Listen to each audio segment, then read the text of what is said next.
यहाँ पर शरण ले लेनी चाहिए। वैसे तो पाकिस्तान भारत की हर बात से नफरत करता है, लेकिन हमें लगता है कि चाणक्य का ये वाक्य पाकिस्तान की पूरी विदेश नीति के केंद्र में है। पाकिस्तान के पास भारत से मुकाबला करने के लिए ना तो बड़ी सेना है और ना ही पैसा है, इसलिए पाकिस्तान ने चीन की शरण ले ली है। पाकिस्तान को लगता है कि भारत से युद्ध की स्थिति में चीन उसकी मदद करेगा, क्योंकि चीन पाकिस्तान से कहीं ज्यादा ताकतवर है। लेकिन आज हमने पाकिस्तान की इसी गलतफहमी को दूर करने का फैसला किया है। भारत के नए सेनाध्यक्ष जनरल बिपिन रावत ने आज ये साफ कर दिया है कि भारत की सेना चीन और पाकिस्तान से एक साथ लड़ने में सक्षम है। जनरल बिपिन रावत ने यह भी कहा है कि भारत की सेना बहुत कम समय में बॉर्डर पर पहुंचने की क्षमता रखती है।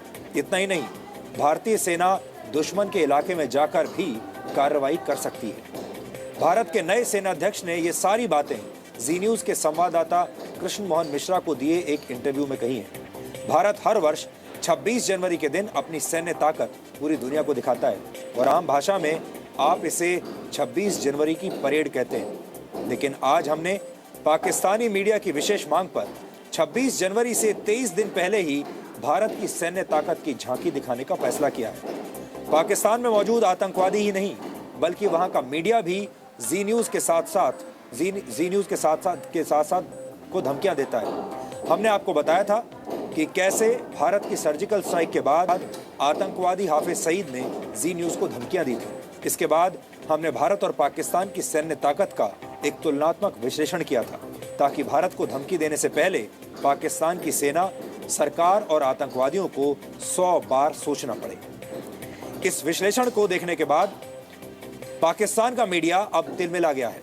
वहां का मीडिया जी न्यूज और डीएनए पर दिखाई गई खबरों की क्लिप्स का इस्तेमाल करके भारत के खिलाफ अब जहर उगल रहा है। हमें लगता है कि जी न्यूज की रिपोर्टिंग के रेंज में अब पूरा पाकिस्तान आ चुका है। शायद इसीलिए वहां का मीडिया और वहां के आतंकवादी अब बाकायदा जी न्यूज का नाम लेकर धमकियां दे रहे हैं। सबसे पहले मैं आपको एक पाकिस्तानी न्यूज चैनल पर दिखाई गई एक वीडियो क्लिप दिखाना चाहता हूं। इस वीडियो क्लिप में डीएनए की एक रिपोर्ट को आधार बनाकर भारत के खिलाफ जहर उगलने की कोशिश की गई है। आप सबसे पहले ये वीडियो क्लिप देखिए और फिर हम इस विश्लेषण को आगे बढ़ाएंगे। ये मिसाइल पूरे पाकिस्तान के साथ साथ चीन को भी अपना निशाना बना सकती है, जबकि पाकिस्तान के पास लंबी दूरी की मिसाइल के नाम पर शाहीन 2 है, जो 2500 किलोमीटर तक ही वार कर सकती है। मज़ाक़-खेज़ दावा आपने सुना और भारतीय टेलीविजन यानी उनका जी न्यूज़, उसकी तरफ से दावा सामने आया है कि भारत अस्करी एतबार से और अददी एतबार से पाकिस्तान से कहीं ज़्यादा बेहतर है और बहुत आगे, और जंग की सूरत में पाक फौज मुकाबले की अहलियत नहीं रखती। पाकिस्तान मीडिया जी न्यूज पर दिखाई गई रिपोर्ट को गलत साबित करने की कोशिश कर रहा है। पाकिस्तान एक ऐसा देश है जो बार बार गलत फहमियों का शिकार हो जाता है, लेकिन हम पाकिस्तान के मीडिया और वहां के आतंकवादियों की हर गलत फहमी को दूर आज करेंगे।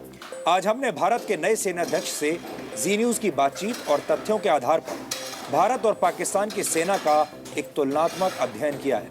हमें लगता है कि पाकिस्तान का मीडिया चाहे तो एक बार फिर हमारे विश्लेषण का इस्तेमाल रिसर्च मटेरियल की तरह कर सकता है और इसकी एक सीडी चीन को भी दिखा सकता है। इससे पाकिस्तान की सरकार, सेना और वहां के मीडिया को काफी फायदा होगा।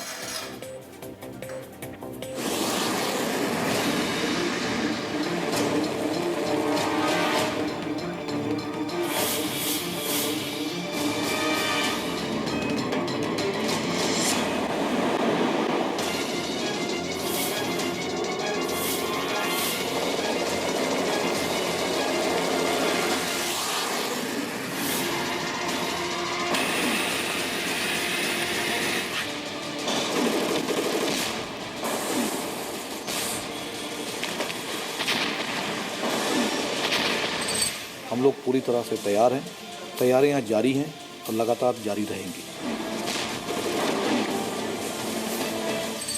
भारतीय टेलीविजन यानी उनका जी न्यूज़, उसकी तरफ से दावा सामने आया है कि भारत अस्करी एतबार से और अददी एतबार से पाकिस्तान से कहीं ज़्यादा बेहतर है और बहुत आगे, और जंग की सूरत में पाक फौज मुकाबले की अहलियत नहीं रखती। ये मिसाइल पूरे पाकिस्तान के साथ साथ चीन को भी अपना निशाना बना सकती है, जबकि पाकिस्तान के पास लंबी दूरी की मिसाइल के नाम पर शाहीन 2 है, जो 2500 किलोमीटर तक ही वार कर सकती है। पाकिस्तान के आतंकवादियों के बाद वहां का मीडिया भी जी न्यूज का नियमित दर्शक बन गया है, जबकि पाकिस्तान के पास लंबी दूरी की मिसाइल के नाम जी न्यूज की पत्रकारिता के रेंज में पूरा पाकिस्तान आ गया है। इसलिए वहां का मीडिया जी न्यूज पर दिखाई जाने वाली रिपोर्टिंग को रिसर्च मटेरियल की तरह इस्तेमाल करने लगा है। पाकिस्तान के पास लंबी दूरी की मिसाइल के नाम पर शाहीन 2 है, जो 2500 किलोमीटर तक ही वार कर सकती है। पाकिस्तान के परमाणु हमले से बचने के लिए Bharat anti missile defence system भी तैयार कर रहा है, जबकि पाकिस्तान के पास इस वक्त ऐसा कोई डिफेंस सिस्टम नहीं है।